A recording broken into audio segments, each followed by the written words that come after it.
मेरा नाम आरुषि है। ये कहानी मेरी बेटी आदित्य और उसकी जिंदगी पर है।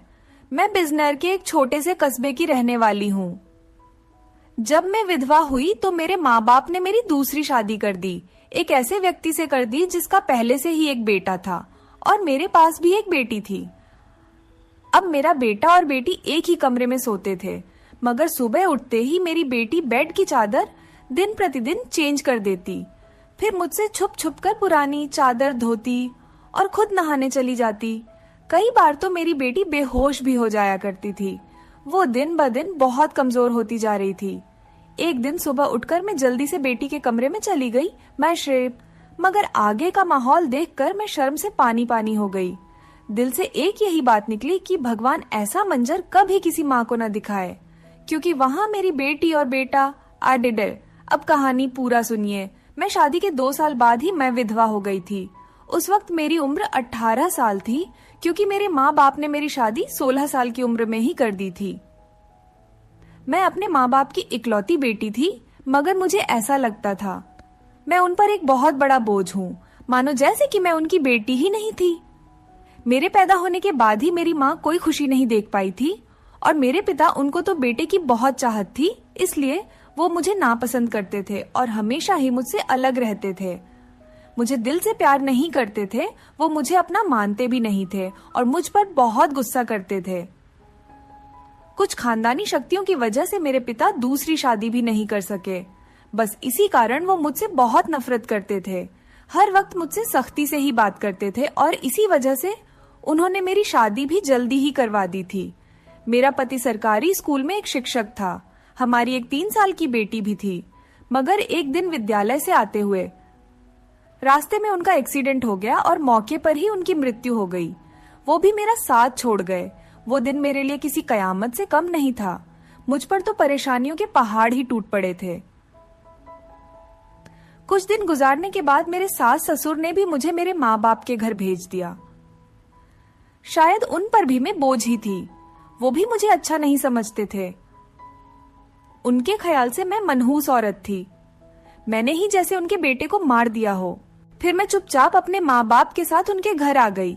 मेरे माँ बाप ही मुझे बोझ ही समझते थे। मैं अपनी बेटी को सीने से लगाकर अकेले अकेले बहुत रोती थी। फिर कुछ दिन बाद मेरे माँ बाप ने मेरी दूसरी शादी कर दी, एक ऐसे व्यक्ति से जिसका पहले से ही एक बेटा था और मेरे पास भी एक बेटी थी। हम दोनों एक जैसे थे, इसलिए हमारी शादी हो गई, वरना मेरे तो अच्छे रिश्ते भी नहीं आते थे। उसका बेटा मेरी बेटी से 1 साल छोटा था। उसके बेटे का नाम अभिषेक था और मेरी बेटी का नाम अदिति था। हम लोग साथ ही रहने लगे और वक्त इसी तरह गुजरने लगा। देखते ही देखते अदिति 16 साल की हो गई और अभिषेक 15 साल का हो गया। जब अभिषेक के पिता का देहांत हो गया, वो भी इस दुनिया से चले गए। मतलब मेरे दूसरे पति भी हमेशा हमेशा के लिए हमें छोड़कर चले गए। उनकी हमेशा ही तबीयत खराब रहती थी। उन्हें तरह तरह की बीमारियों ने घेर रखा था, लेकिन उनकी बीमारियों के साथ जैसे तैसे गुजर बसर हो रहा था। उनके जाने के बाद मानो जैसे घर की रौनक ही उड़ गई हो। हमारा अपना मकान था, इसलिए किराए की चिंता नहीं होती थी और मेरे घर में ही एक किराना की छोटी सी दुकान थी। एक दिन जब हम सब लोग सो रहे थे, फिर अचानक ही बहुत जोर से आवाज आई।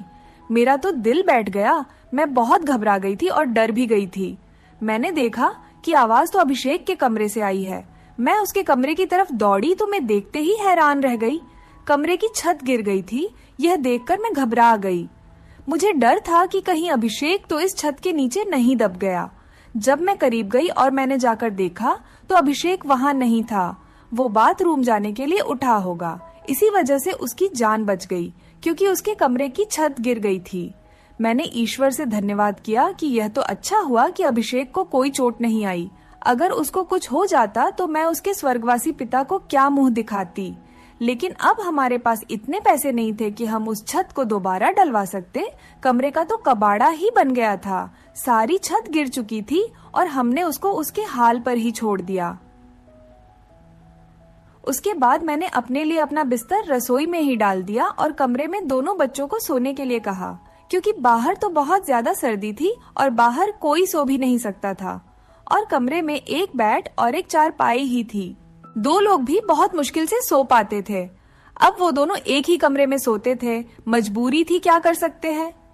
एक कमरे में तो दुकान थी और मेरे पति ने घर में 3 ही तो कमरे बनवाए थे।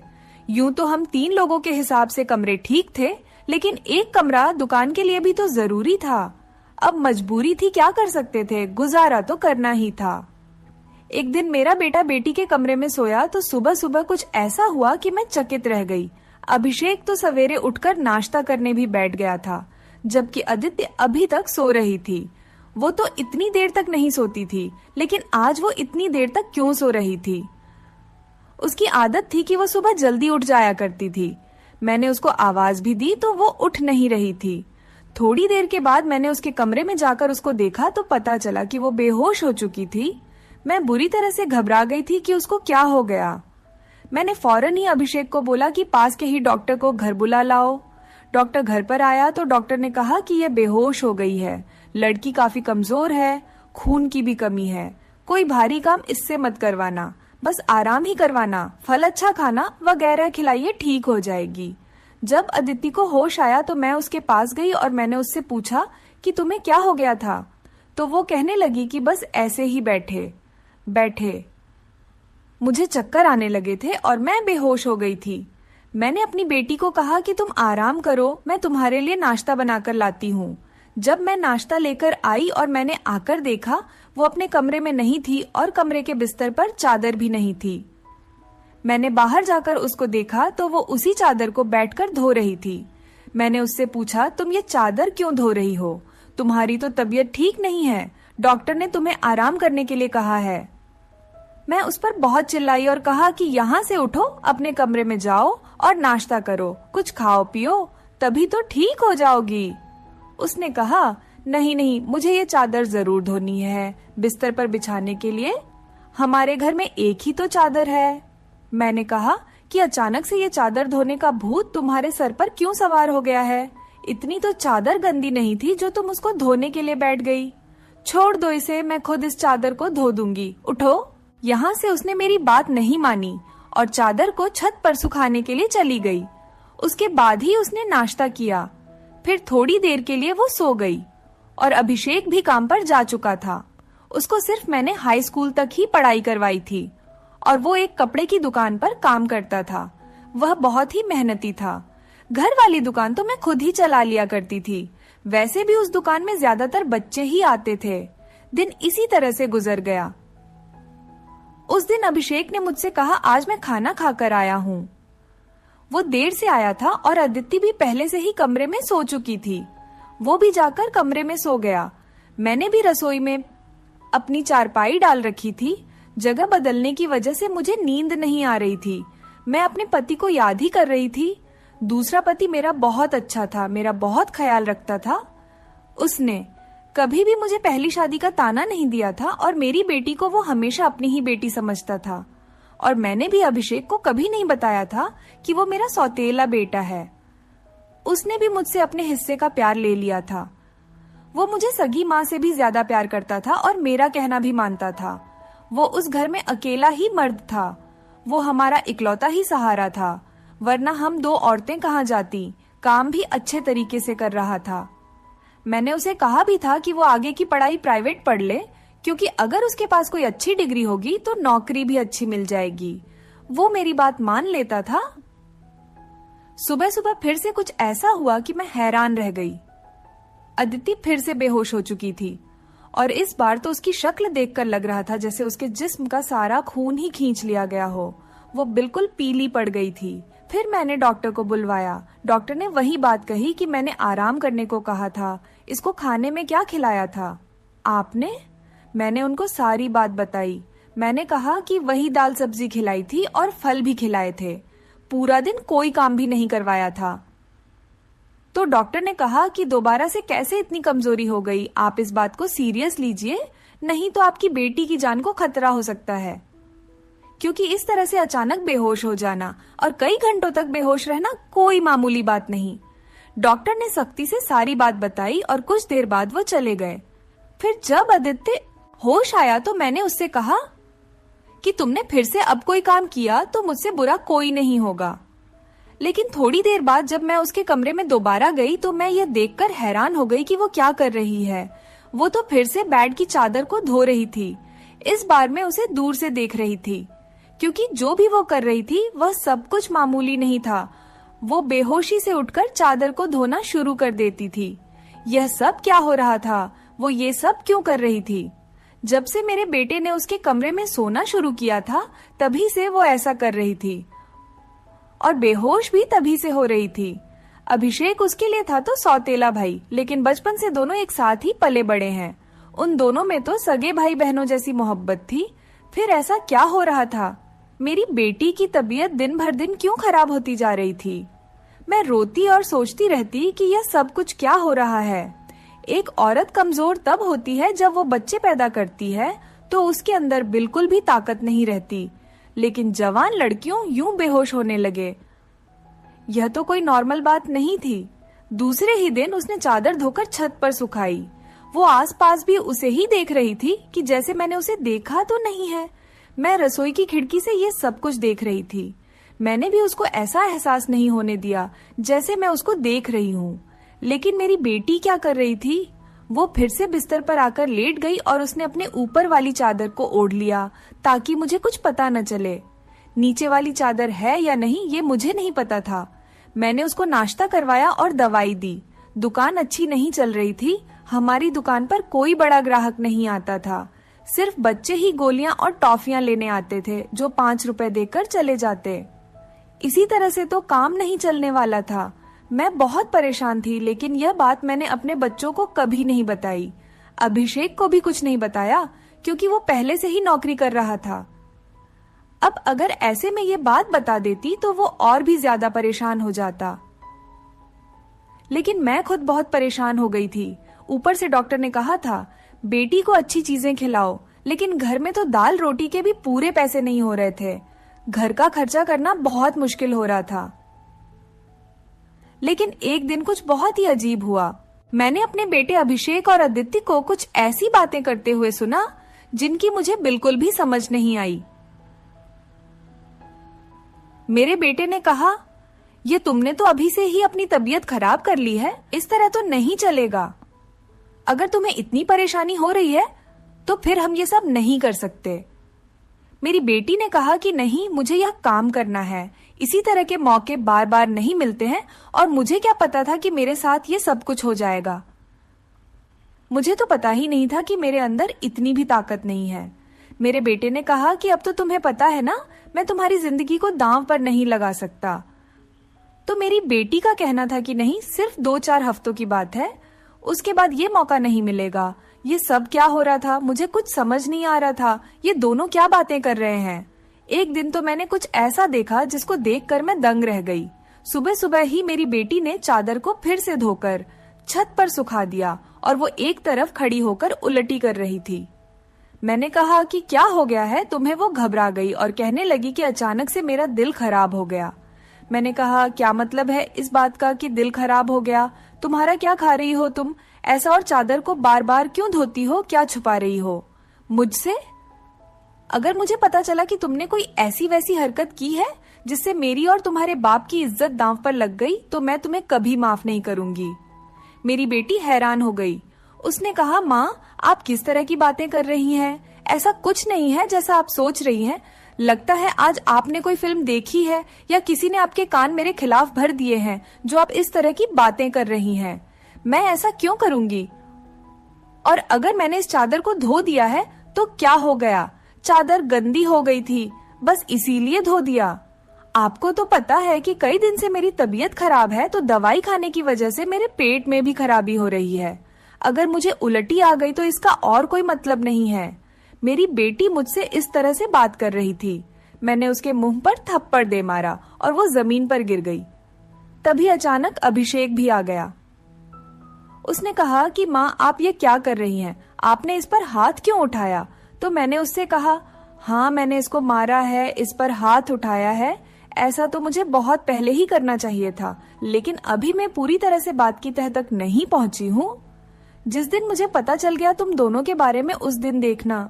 अब मुझे खुद पता नहीं था कि मुझे क्या हो गया था। मेरे दिल में जो बात आ रही थी मैं वही बोलती जा रही थी, जो कि मुझे इस तरह नहीं करना चाहिए था। रात को अचानक मेरी आंख खुली और मैंने देखा कि मेरे बच्चों के कमरे की लाइट जल रही थी। उस वक्त वो क्या कर रहे थे? उनको तो इस समय सो जाना चाहिए था और मुझसे तो शाम को कह रहे थे कि आज हम जल्दी सो जाएंगे। मैं जब कमरे के करीब गई तो वो न सिर्फ जाग रहे थे बल्कि बातें भी कर रहे थे। किसी बात पर बहुत ज्यादा खुश हो रहे थे। मेरा बेटा कह रहा था कि तुम बहुत खुशकिस्मत हो। तो बेटी कहने लगी कि हाँ, खुशकिस्मत तो मैं हूँ, लेकिन अभी कल फिर से जब मेरी तबीयत खराब होगी तो माँ मुझे देखकर बहुत परेशान हो जाएंगी। कब तक ऐसा झूठ बोलेंगे बेटा? बोला, बस कुछ दिन और कर लेते हैं, फिर सब कुछ ठीक हो जाएगा। मैं उनकी बातें सुनकर हैरान रह गई। आज मुझसे रहा नहीं गया। मैंने कमरे के दरवाजे को खोलने की कोशिश की तो मैं हैरान रह गई। उन्होंने दरवाजे को अंदर से बंद क्यों किया था? क्या वजह थी दरवाजा अंदर से बंद करने की?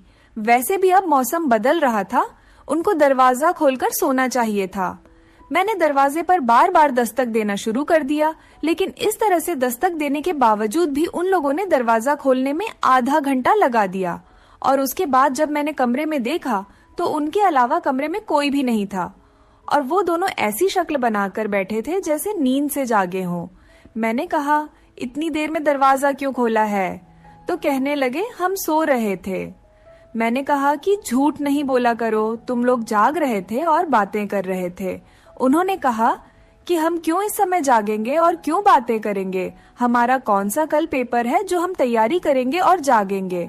हम लोग तो सो रहे थे। मुझे उन दोनों की हरकतें समझ नहीं आ रही थीं। मेरे पास बोलने के लिए कोई शब्द नहीं थे। मुझे उनकी बातें समझ नहीं आ रही थी क्योंकि वो दोनों तो ऐसे ही बैठे थे जैसे नींद से अभी अभी जागे हों। उसके बाद मैंने उनको कुछ नहीं कहा और वहां से चली गई, लेकिन मैं सोचती थी कि कोई ना कोई गड़बड़ तो जरूर है। मैं ये देखकर हैरान रह गई। एक दिन मेरी बेटी के बाजू में नील के निशान भी थे। ये तो जख्म के निशान थे। मुझे समझ नहीं आ रही थी कि उसे क्या लगा था। मैंने उससे पूछा तो उसने कहा कि छुरी लगी है, लेकिन छुरी तो उंगली पर लगती है, बाजू पर नहीं। मेरी बेटी कोई ना कोई बात ऐसी है जो मुझसे छुपा रही थी। कभी बेहोश हो जाती थी, कभी उसके शरीर पर अजीब अजीब तरीके के निशान होते थे और कभी उठकर अपने बेड की चादर धोने लग जाती थी और मुझे कमरे में जाने नहीं देती थी। मेरा दिमाग जिस तरफ जा रहा था मैं वैसे ही सोचना नहीं चाहती थी। मेरी गलती थी। मैंने आग और पानी को क्यों एक साथ रखा? मुझे ऐसा नहीं करना चाहिए था। मैंने सोच लिया कि मुझे अब क्या करना है। जवान लड़का और लड़की को मुझे एक साथ एक ही कमरे में नहीं सोने देना चाहिए था। गलती तो मेरी ही थी। मुझे इन सब बातों का ध्यान रखना चाहिए था। अभिषेक था तो अदिति का सौतेला ही भाई। नियत बदलते देर नहीं लगती। जवानी की इस उम्र में बच्चे बुरी संगत में पड़ ही जाते हैं। सगा भाई तो सगा होता है और सौतेला भाई सौतेला। तो फिर मैं कैसे सौतेले भाई बहन को एक साथ एक ही कमरे में सुला रही थी? यह मेरी ही गलती थी। जब हम ही बच्चों पर ध्यान नहीं देंगे, परेशानियां तो पैदा ही होंगी।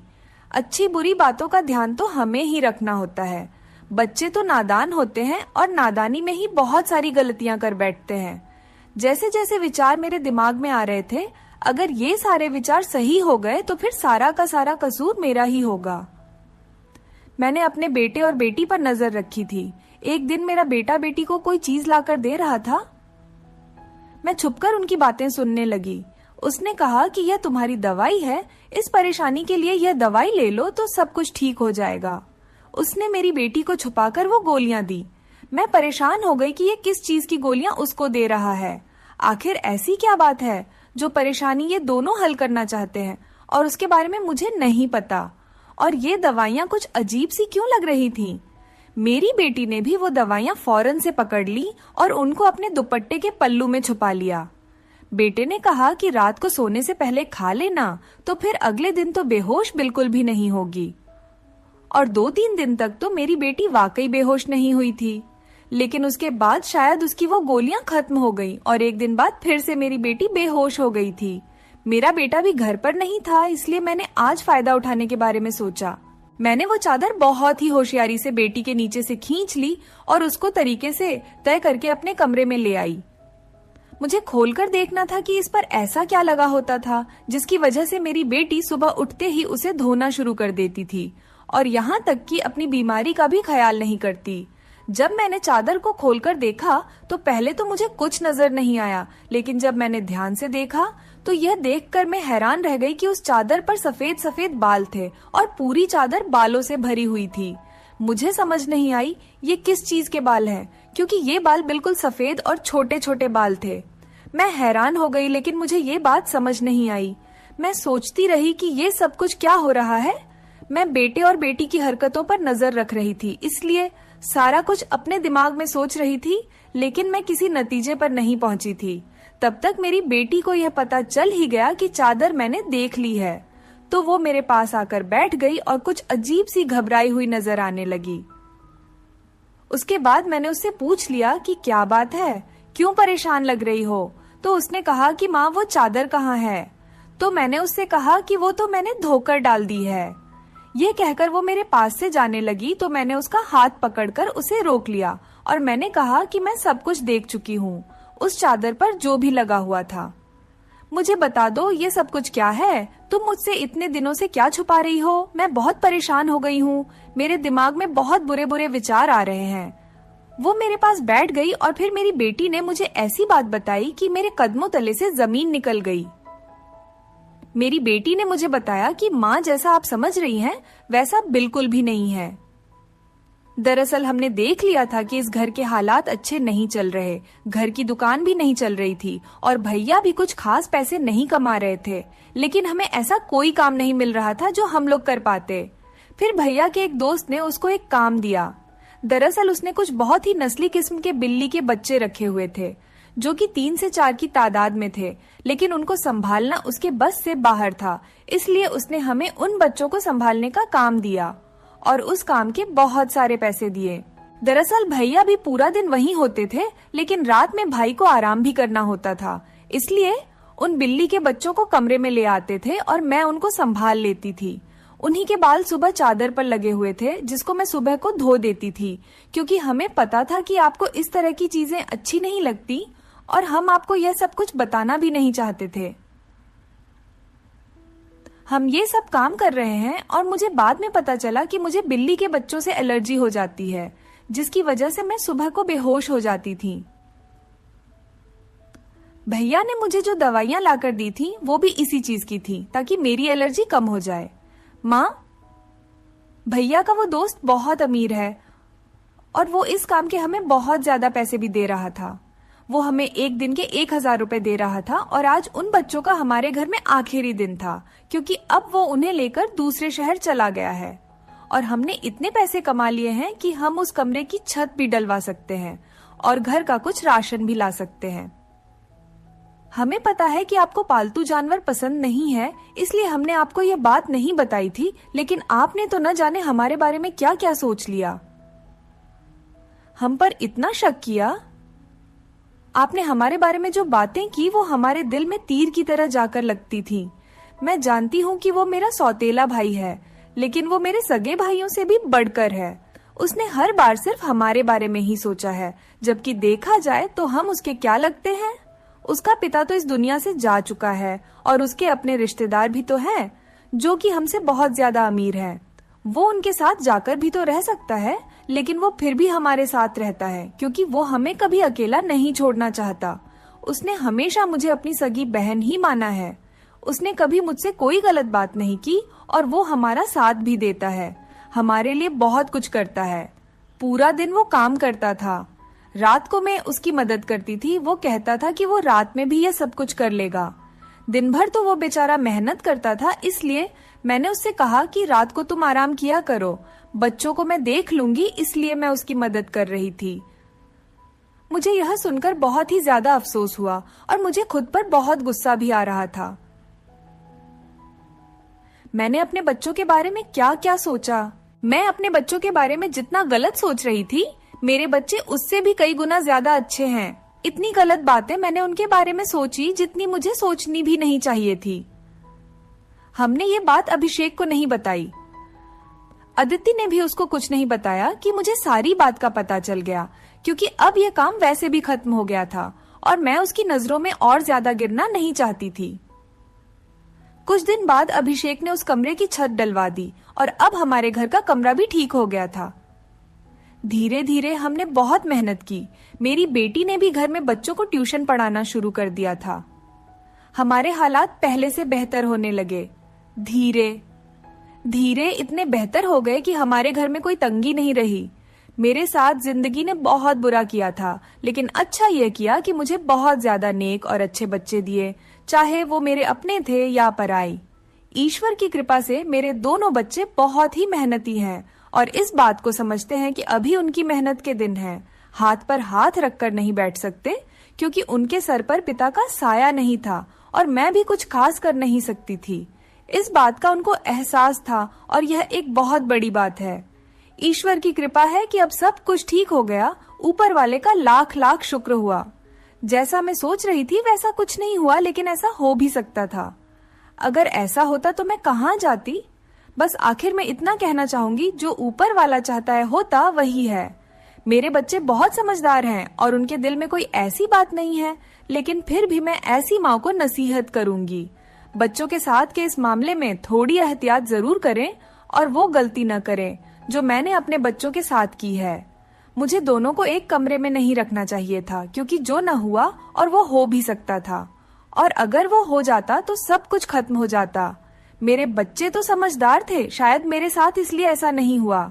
अपने बच्चों का ध्यान रखें, उनकी जिंदगी पर भी ध्यान रखें और वो कब क्या कर रहे हैं इस बारे में पूरी जानकारी रखें, और बच्चों पर प्यार करने के साथ साथ थोड़ी सख्ती भी रखें, और वो क्या गलती कर रहे हैं क्या नहीं, इन सब बातों के बारे में उनसे जानकारी लेते रहें और इस बात का ध्यान रखें। जब बच्चे जवान हो जाएं तो उनका बिस्तर अलग कर देना चाहिए। आपसे भी यही सब कहूंगी कि अपने बच्चों का ध्यान रखें। दोस्तों, उम्मीद करती हूँ आपको हमारी कहानी पसंद आई होगी। कहानी पसंद आई है तो वीडियो को लाइक करें, चैनल पर नए हैं तो चैनल को सब्सक्राइब करें, और हाँ, नोटिफिकेशन बेल को जरूर दबाएं ताकि अगली अपडेट सबसे पहले आपको मिले। धन्यवाद। वीडियो देखने के लिए एक लाइक जरूर कर दीजिए। यहाँ तक देख लिए है तो